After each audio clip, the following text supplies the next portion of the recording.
ایک صحابی نے نبی صلی اللہ علیہ وسلم کی زندگی میں نبی صلی اللہ علیہ وسلم کو اللہ کے دربار میں وسیلہ لگایا. یہ نبی صلی اللہ علیہ وسلم کی زندگی کے ساتھ خاص ہے. نبی صلی اللہ علیہ وسلم کی زندگی کے بعد اگر کوئی چاہے گا کہ نبی صلی اللہ علیہ وسلم کا وسیلہ پکڑے تو صحابہ کے عمل کے خلاف ہے. آئیے ایک حدیث لے لیتے ہیں. صحیح بخاری کتاب الاستسقاء کتاب نمبر 15 حدیث نمبر 1010. عمر بن خطاب رضی اللہ تعالیٰ عنہ کے زمانے میں بارش نہیں ہوئی. تب کیا ہوا؟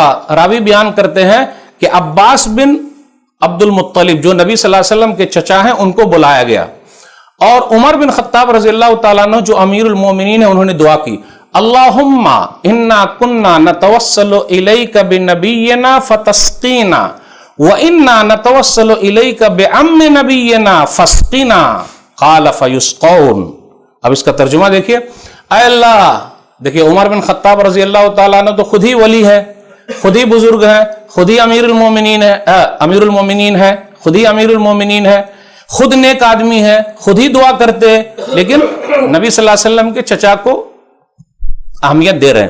اور دعا میں کیا کہتے ہیں؟ اے اللہ، جب نبی صلی اللہ علیہ وسلم تھے تو ہم لوگ نبی صلی اللہ علیہ وسلم کو تیرے دربار میں وسیلہ لگاتے تھے تو تو بارش نازل کرتا تھا، اور اب نبی صلی اللہ علیہ وسلم کے چچا کو تیرے دربار میں وسیلہ لگا رہے ہیں تو بارش نازل کر، بارش اتار، برسا دے.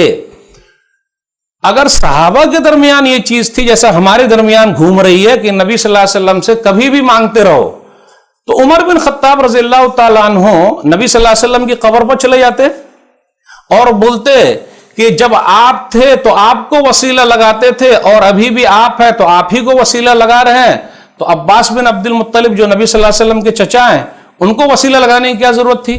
قبر پر حاضر ہو جاتے، ٹینشن ہی ختم. تو صحابہ نے وہ نہیں سمجھا جو ہم اور آپ سمجھ رہے ہیں، یا ہمارے کچھ بھائی سمجھ رہے ہیں کہ بھیا ہمیشہ لگاتے رہیں گے، ایسا نہیں چلے گا. ہاں، اس کی ایک کیپیسٹی ہے، ایک ہے، کیونکہ نبی صلی اللہ علیہ وسلم کی ذات بھی برکت والی ہے اور بات بھی برکت والی ہے، اور نبی صلی اللہ علیہ وسلم کا پسینہ تو خوشبو تو ہے ہی. تو یہ نبی صلی اللہ علیہ وسلم کے ساتھ خاص تھا اور اس اندھے صحابی کے ساتھ خاص تھا، ورنہ عمر بن خطاب رضی اللہ تعالیٰ عنہ قبر پہ جا کے مسئلہ حل کرا لیتے. اس لیے میرے بھائیو، ہمیں اور آپ کو یہ سب چیز سمجھنا ضروری ہے.